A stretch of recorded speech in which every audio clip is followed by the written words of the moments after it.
consequences. We also intend that this is a choice that players make not for purely utilitarian reasons, but that it be a choice about duty and honor, and about law and freedom. So this is what I'm calling a momentous choice. That's the title of the talk. For my purposes today, at least. I'm not trying to make this a generally applicable design tool. Don't go talking about what Tim Stellmach thinks momentous choices mean. But for the purpose of today's talk, we're going to say that it's a single or distinct decision in the course of the game. It's made based on the character's in-game actions, not based on some separate metagame user interface. We're not just popping up a dialog box and asking him to choose a choice. We're not even doing it in the HUD the way that you might choose paths in Gears of War or a similar game, for example.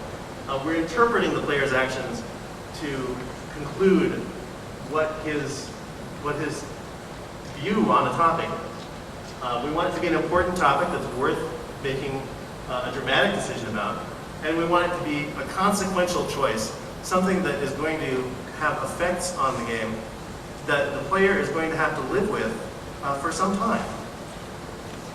Now, I can contrast this with some other types of choices that you see a lot in games.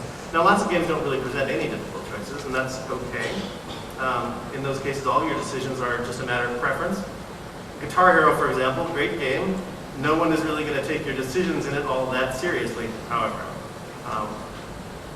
Or at least I hope not. Many other games have lots of interesting decisions about how to approach problem solving, for example. But even if they're life or death decisions, they're not ones that you have to necessarily live with for more than a few seconds, which is pretty much how long it takes to determine whether you live or die in a lot of action games. Other games do offer you choices that you have to live with the rest of the game, but they are incremental. They're not distinct. They come by degrees rather than all at once. Examples of that might be the light side, dark side choice in a game like Knights of the Old Republic, or the character specialization choices in BioShock or Fallout 3. The accumulation of these incremental choices can really have a profound effect on the game and leave you in a very different place by the end of the game than someone who might choose their path differently. Mainly having to do with what your play style and the sort of lens through which you're going to see the game may be. But there's not necessarily a single moment of truth where everything changes. That's the kind of moment that's a really difficult design problem, so that's what we're going to talk about here. We encountered that problem on Marvel Ultimate Alliance 2. So to understand that game, we have to talk a little bit about the series of which it is a part. So some background if you're not familiar with this series of games. Marvel Ultimate Alliance is an action role-playing game starring obviously the characters of the Marvel comics, such as Spider-Man or the X-Men. It's actually the fourth game in the series. The first two were released under the X-Men Legends brand, which is why this is number 2 and not 4. As you may have guessed, those games used only the X-Men characters before we had a license that allowed us to use the entire stable of Marvel characters. The first 3, X-Men Legends 2, Marvel Alliance 1, were developed by our Activision sister studio, or Raven Software. Vicarious Visions was involved in all but the first of those games, I think, but it was in doing ports, and as a technology provider, we actually did the graphics engine that they used. Meanwhile, however, Vicarious had been doing a number of other games that were based on Marvel properties, most notably Spider-Man, also Wolverine. In fact, we've been doing Spider-Man games since way back in the days when Vicarious was doing games for Game Boy Color. So that's quite a track record. Now, Raven's approach, when the X-Men Legends game got the license to use the whole Marvel brand, was to really run with it. They developed this sprawling plotline spanning the whole Marvel universe, including this large purple gentleman who you see here.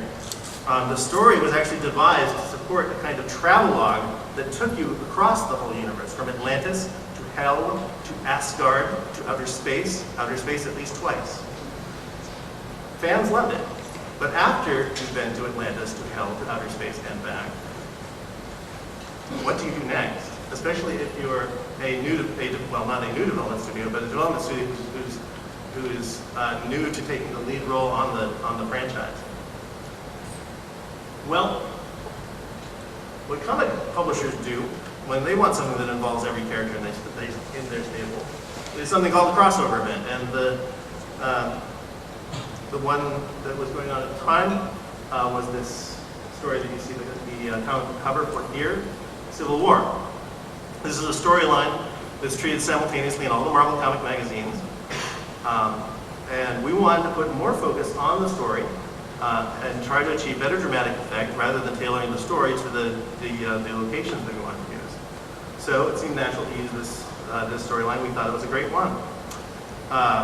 The key event in this story, in case you're not familiar with it, is something called the Superhuman Registration Act. This is legislation that outlaws costume vigilantism, which in the real world is illegal, just in case anyone has any doubts about that. So it seems like an awfully reasonable perspective. But the Superhuman Registration Act also conscripts everybody with superpowers into government service and doesn't really have a lot of respect for due process in the bargain. So it becomes, in some sense, a story about the values of liberty versus security, which is a very topical, gritty kind of story, and contrasts with the high fantasy that characterized Marvel Alliance 1.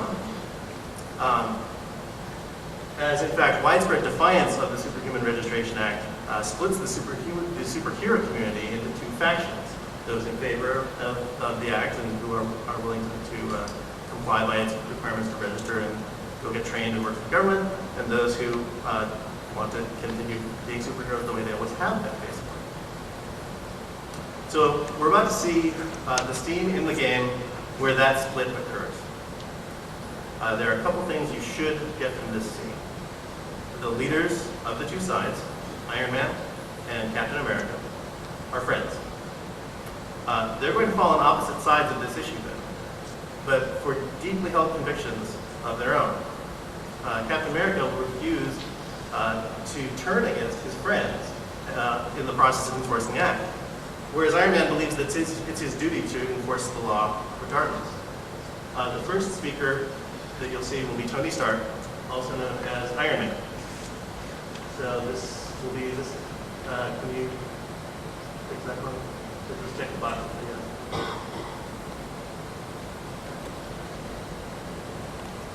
Oh, no one there.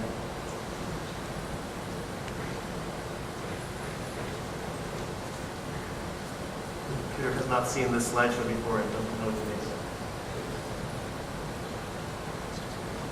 I've seen presentations that used movies that did not go wrong, but not many of them.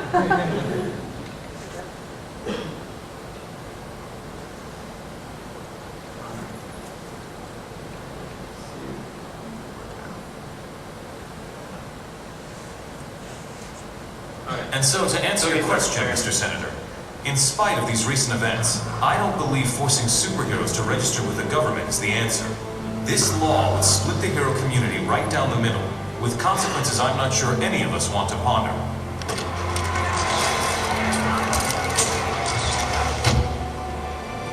Was that really your best shot? Sneaking around doesn't become you, Steve. Maybe I'll need to practice. Maybe we all will. Don't be so melodramatic. This whole thing would affect you least of all. You're already deputized. You almost sound like you agree with them. This registration act would tear down everything we've done, destroy a century-old tradition of... I'm trying to save it, Steve. As much of it as I can, anyway. Don't you see where this is headed? All it's going to take is one more slip-up by anyone in a cape, and we'll be lucky if registration is the worst they do. They could just turn us all into criminals, hunt us all down. No, they won't, Tony. Not in my country. Now return to our special live episode of The New Warriors, coming to you straight from Stamford, Connecticut, where the Warriors have just been spotted by their supervillain quarry. Looks like it's on. I got cold, are you guys? Hey,